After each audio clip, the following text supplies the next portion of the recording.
क्या भारत आए बांग्लादेशी नागरिकों को वापस उनके देश भेजने के लिए यानी उन्हें डिपोर्ट करने के लिए कोई स्टैंडर्ड ऑपरेटिंग प्रोसीजर है? क्या अन्य अवैध प्रवासियों को भी देश से निकालने के लिए कोई तय प्रोसेस है? इसका जवाब देने से मिनिस्ट्री ऑफ होम अफेयर्स ने साफ इनकार कर दिया है। कहा है कि सवाल ही घिचपिच है, वेग इन नेचर है, अस्पष्ट है, इसीलिए ये जानकारी भी नहीं दी जा सकती। दरअसल इन दिनों इलीगल इमिग्रेंट्स के खिलाफ पश्चिम बंगाल सरकार एक्शन लेने शुरू कर रही है। राज्य सरकार ने सभी जिलों में होल्डिंग सेंटर बनाने के निर्देश दिए हैं।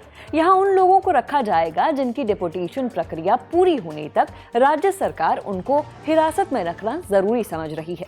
इसे राज्य सरकार की डिटेक्ट डिलीट डिपोर्ट पॉलिसी का प्रशासनिक रूप माना जा रहा है।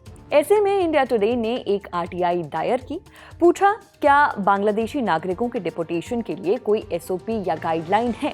क्या बांग्लादेश डिपोर्ट किए गए लोगों को स्वीकार करता है? क्या इसके लिए भारत और बांग्लादेश के बीच कोई फॉर्मल मैकेनिज्म या अग्रीमेंट है?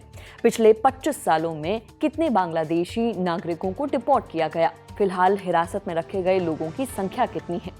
इस आरटीआई के जवाब में एमएचए ने कहा, ये जानकारी ब्यूरो ऑफ इमिग्रेशन यानी बीओआई से जुड़ी हुई है, इसीलिए आरटीआई आवेदन बीओआई को ट्रांसफर कर दिया गया है। इस बारे में संबंधित राज्य सरकारों से भी जानकारी ली जा सकती है।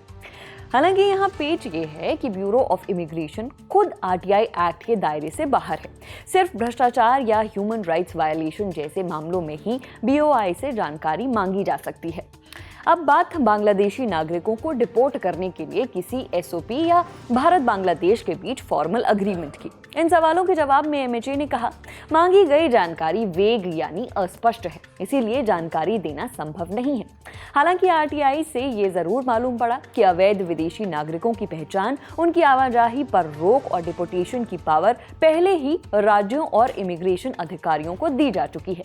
एमएचए के फॉरेनर्स 1 डिवीजन ने कहा कि इमिग्रेशन एंड फॉरेनर्स एक्ट 2025 की धारा 7, 13 और 29 के तहत अवैध विदेशी नागरिकों और इलीगल इमिग्रेंट्स की पहचान, निगरानी और डिपोर्टेशन से जुड़े केंद्र सरकार के अधिकार सभी राज्य सरकार, यूनियन टेरिटरीज और ब्यूरो ऑफ इमिग्रेशन को सौंप दिए गए हैं।